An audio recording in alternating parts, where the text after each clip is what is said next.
modern person. And how do we get from there to people like Gates or Bezos thinking, I got all the money, so I must have some answers? It's so interesting. You know, I often describe the elite do-gooding that masks this bad system as kind of trickle-down economics with a cherry on top. It's kind of it's like woke capitalism is sort of like a kinder, gentler version. It's like Milton Friedman in a really, really pretty dress. But phase two is the 100,000, the very rich and powerful people stepping onto the scene and saying, oh my gosh, look at this scene. This is such a shame. Look at all these social problems just festering, festering, festering. And government just not able to solve. That's such a shame.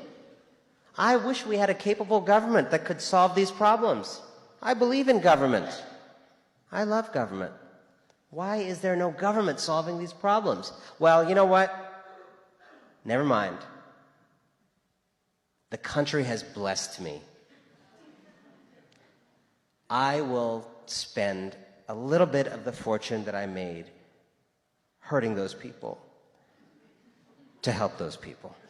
Some of those people. A fraction of those people.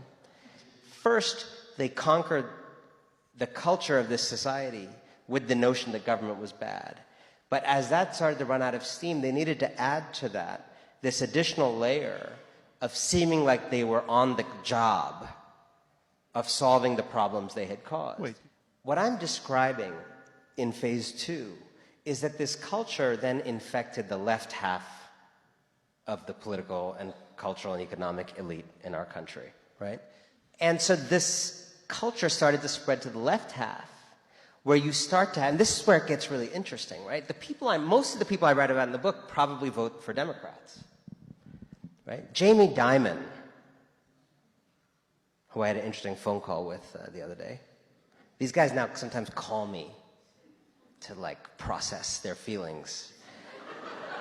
And most of them remember to say off the record before that Jamie Dimon is not the sharpest pencil in the box. What are they what feelings is he processing? Jamie Dimon is processing the feelings of being someone who is a Democrat, who believes in equality, believes in justice. In his mind, he is not a Koch brother. I think he genuinely thinks he is not the slightly handsomer third Koch brother.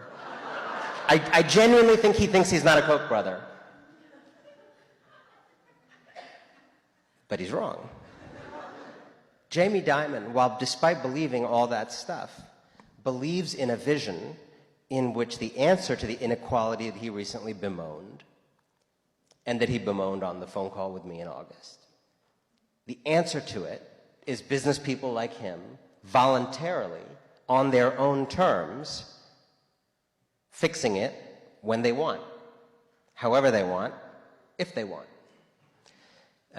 He thinks the answer to a winners-take-all world is the winners leading the search for justice.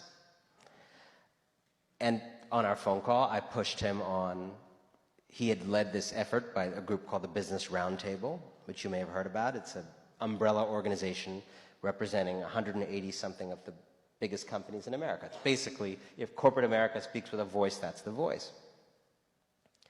And they made this important statement that, well, people said it was important in August, saying that after decades of claiming that the purpose of corporations is to benefit shareholders only, they now have observed what your 5-year-old child or grandchild already knew, which is the purpose of corporations is to not just benefit shareholders, but benefit a whole bunch of other stakeholders.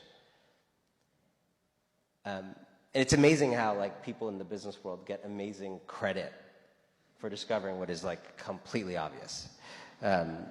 So that goes out, and I was quoted in the New York Times article announcing that with a very critical view, saying like pledges of voluntary corporate virtue don't do anything. Like, every year I announced that I'm not going to eat French fries anymore.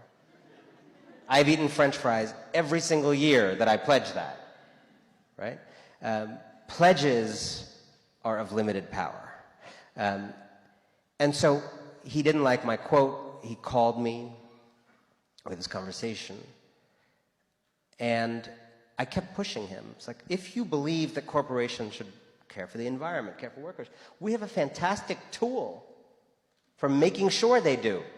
It's called the law. We have a fantastic tool for making sure they do. It's called the law. It's called regulation. It's called policy. It'll actually make it easier for you. You don't have to wake up every day and figure out how moral you want to be. It's just the law.